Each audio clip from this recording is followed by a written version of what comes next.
Fala aí pessoal, o canal Conhecimento é Libertação tá trazendo aqui mais um vídeo para vocês, destrinchando a palavra, né? Nós vamos aqui devagar, pam, pum, beleza? Trazendo aqui para vocês hoje sobre a Arca da Aliança, certo? Era uma coisa, pessoal, que eu já li no Antigo Testamento falando da Arca da Aliança e de um monte de coisa, certo? E é muito difícil, pessoal. É muito difícil, né? No livro de Hebreus, que é a carta de Paulo a Hebreus, certo? Fala muito mesmo sobre essas coisas do Antigo Testamento, certo? Muito mesmo. E é tipo assim, se você tiver um pouco de compreensão e for ler, você tem compreensão, né, das coisas. Eu matutando sobre esse negócio da Arca da Aliança, né, que os israelitas construíram a Arca da Aliança, que tinha medida lá, e tinha um monte de coisas dentro dessa Arca da Aliança, foi colocada, né, um monte de coisa. Mas, pela experiência que a gente tem dentro da Bíblia, né, aquilo que Deus ilumina a gente, levando em consideração o tanto de figura de linguagem que tem dentro da Bíblia, desde antes eu vinha desconfiado, falei assim, gente, esse trem, e eu pensando, gente, essa Arca da Aliança não pode ser uma coisa material, não pode ser uma estrutura de madeira ou com ouro e essas coisas não, entendeu? Não tem condição, não tem condição, pessoal, porque levando em consideração tudo o que Deus fala no Antigo Testamento sobre para não fazer imagens de escultura, essas coisas assim, por que ele iria dizer para os israelitas, né, perdão, construir um caixote de madeira com ouro e dois anjos querubins lá, igual fala lá, um virado de frente para o outro, uma imagem de escultura? Por que ele faria isso, pessoal? Por que ele diria para o povo construir isso? Então, o que acontece, pessoal? Nada mais, nada menos que uma má interpretação do povo israelita da época. Não estou aqui vendendo verdade para vocês, falando que eu sei tudo ou o que aconteceu, que eu leio a Bíblia e sei de tudo, não, pessoal. Mas isso contradiz com aquilo que Deus deixa como mandamento. Não fazer para vós imagens de escultura. Por que ele mandaria o povo construir uma arca onde quem encostasse na arca morreria e não sei o que, e essa arca era abençoada, ia para um lugar, ia para o outro. É as histórias, né? Você vai ler, as histórias. Só que tem um porém, pessoal. Essa Arca da Aliança, né? Aquilo que Deus fala lá, que ainda tem mais, Deus pede um monte de coisa, ouro, prata, não sei mais o que, não sei mais o que, não sei mais o que, pano, um monte de trem, comida e não sei o que, não sei o que. Certo, agora vamos ao que interessa, depois de eu ter enrolado vocês aqui, certo? Para você ficar até aqui, mas vamos agora ao que interessa, né? Que diacho de Arca da Aliança é essa, pessoal? Não é essa arca de madeira que vocês pensam. A Arca da Aliança, pessoal, era o Messias, entendeu? Era o Messias. Aquilo ali que Deus passa para Moisés era uma profecia daquilo que como que o povo de Israel deveria receber quando o Messias chegasse. Era com ouro, com prata, levar comida, levar pão, oferta, pano de boa qualidade. Era assim que era para eles receberem o Messias. Era assim que os judeus tinham que receber. É por isso, pessoal, que ele fala assim, ó, eu vim para os meus, mas os meus não me receberam. Vocês entenderam? A Arca da Aliança do Antigo Testamento, pessoal, não era para eles construir a porcaria de um quadrado, né, digamos assim, de madeira de cetim, se eu não me engano, encher de ouro, essas um monte de trem, e não era, pessoal, não era, entendeu? A Arca da Aliança era o Messias. Quando ele viesse, ele restauraria, faria uma aliança com o povo de novo. E era para o povo dele receber ele com aquelas ofertas que está escrito no livro de Êxodo. Vocês entenderam? Só que o que eles fizeram? Eles não receberam, pessoal.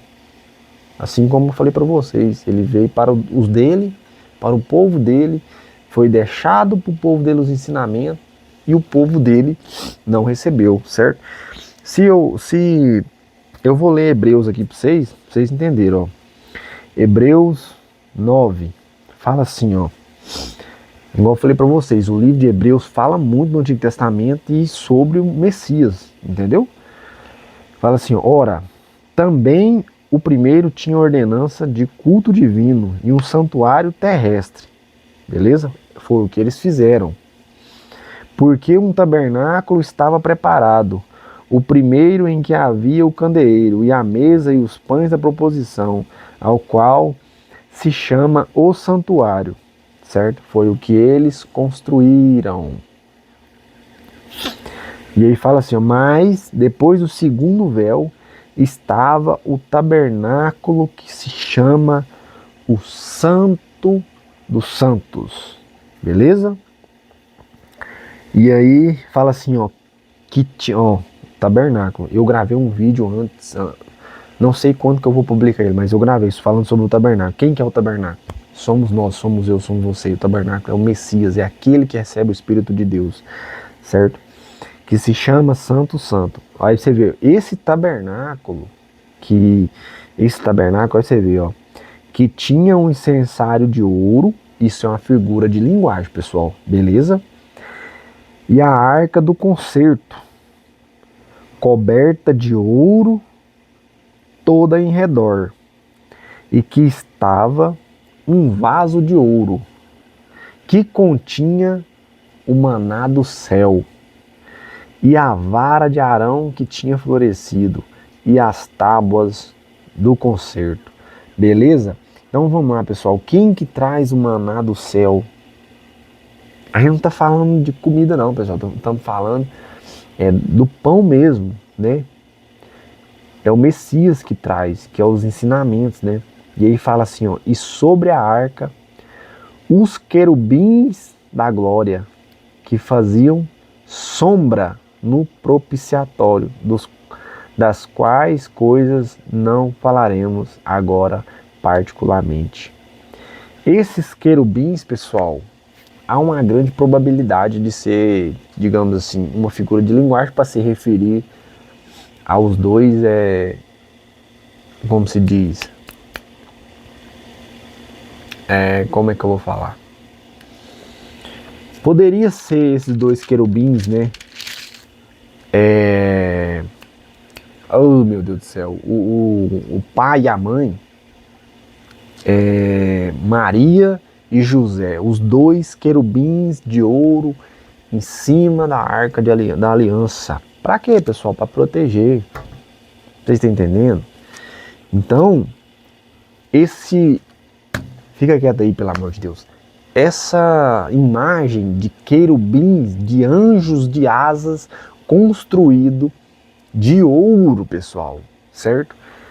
Isso, o que é?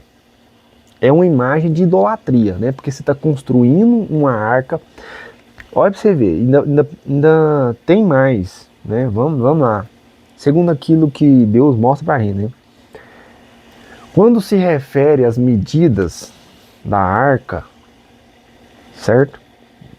De madeira de cetim, está se referindo, pessoal, à manjedoura em que o Messias foi colocado quando nasceu, entendeu? E os dois, digamos assim, os dois querubins de ouros, certo?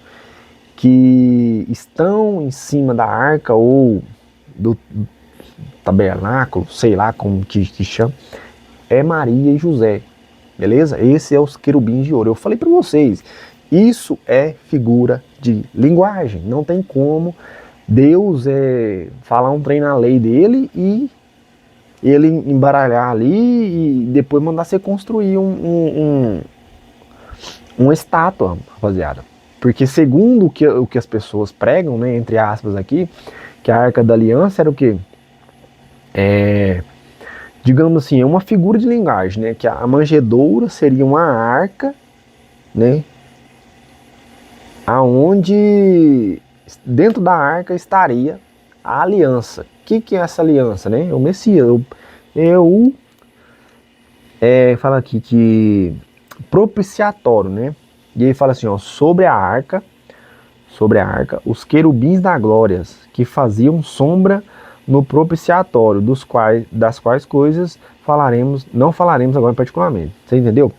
Então, essa figura de linguagem, onde tem um querubim de ouro de um lado e do outro, certo? Fazendo sombra, nada mais, nada menos que é o que? Maria, José, que eu falo para vocês. Esse negócio de querubim de ouro é figura de linguagem, para se referir a Maria e a José, que estavam em cima da arca. E a arca, pessoal, digamos assim, a manjedoura, beleza? Que ele foi colocado quando nasceu, certo?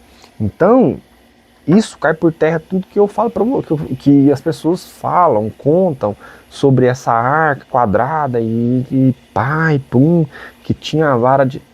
Essas figuras de linguagem, igual eu falei aqui para vocês, ó, que mas depois do segundo véu estava o tabernáculo, que se chama Santo Santo, o tabernáculo, beleza? A arca da aliança não necessariamente seria o Messias, né? É a manjedoura que ele seria colocado, beleza? Porque no livro de Êxodo, vou ver se eu acho para vocês aqui. Êxodo. Eu vou trazer as medidas, né? Aqui, achei. As medidas da arca da aliança, né? Fala o seguinte, ó, também farão uma arca de madeira de cetim. O seu comprimento será de 2 côvados e meio. 2 côvados e meio é mais ou menos 1,10 m, por aí, entendeu? E de largura 1 côvado e meio.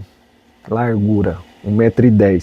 Seria como se fosse um berço, né? Para vocês terem compreensão, a medida de um berço, né?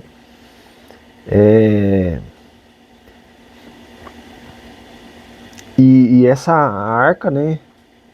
Ele fala assim, ó, o propiciatário de ouro puro.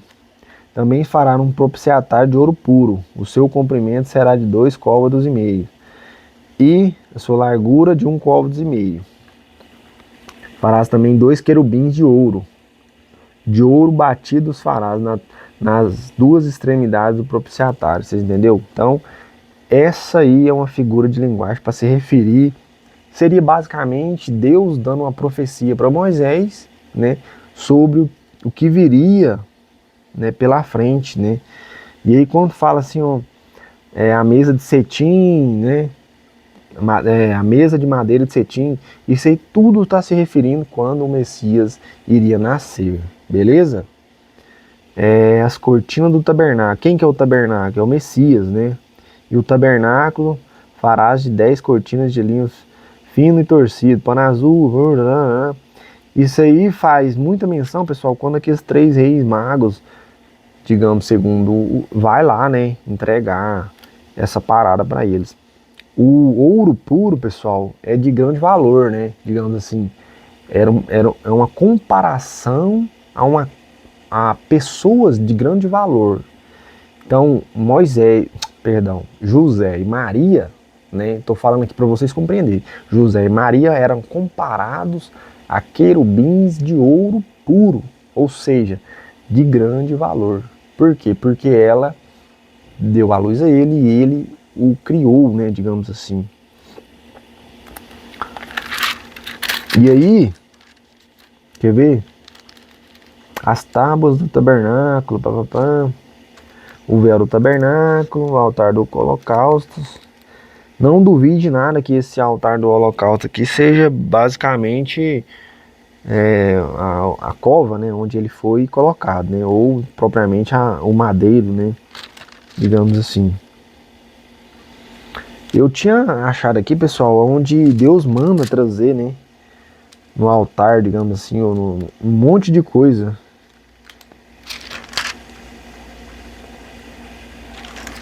Ah, meu Deus, já perdi agora, viu?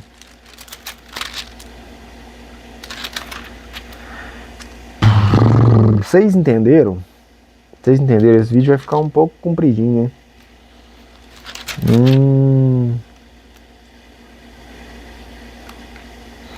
Isso, bem aqui nesse versículo que eu li essas coisas para vocês sobre a arca de madeira e sobre o propiciatário de ouro puro, né? Antes disso aqui tem pouquinhos falando Deus promete enviar um anjo, que é o Êxodo 23:20, né? Que fala que ele vai mandar um anjo e tal, e esse anjo levará o teu nome, essas coisas assim. Esse é o Messias, né? É o filho dele, que é o Espírito. Mas fica aí, pessoal, né? Espero que vocês tenham entendido. Ficou massacrado aqui, tudo bagunçado. A Arca da Aliança, vou esclarecer para você que ficou até aqui no finalzinho. Então vamos lá, a Arca da Aliança é o que? É a manjedoura, onde o Messias iria nascer, né? Ou nasceu em si. O propiciatário, ou que estava dentro da arca, né? Que era a aliança de Deus com o povo, né? Que era o Messias. Esse é o propiciatário. E dentro da arca, né? Tinha o que? Tinha um incensário de ouro. Isso é tudo figura de linguagem para as qualidades que o Messias ia trazer, né?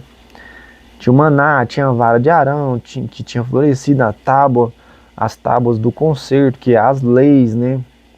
E bacana, entendeu? Isso ninguém traz para vocês, pessoal. Beleza? Só vai encontrar aqui no canal Conhecimento e Libertação. Beleza? É muito esclarecedor, né? Para você que tinha essa curiosidade, né?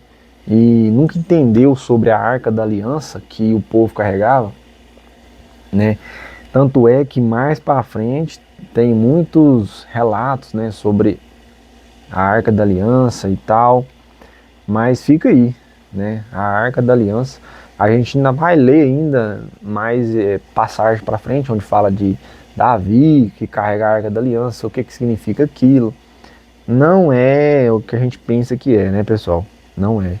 Então a Bíblia é um enigma, beleza? Não tem muito a ver com isso que você está escutando aí, certo?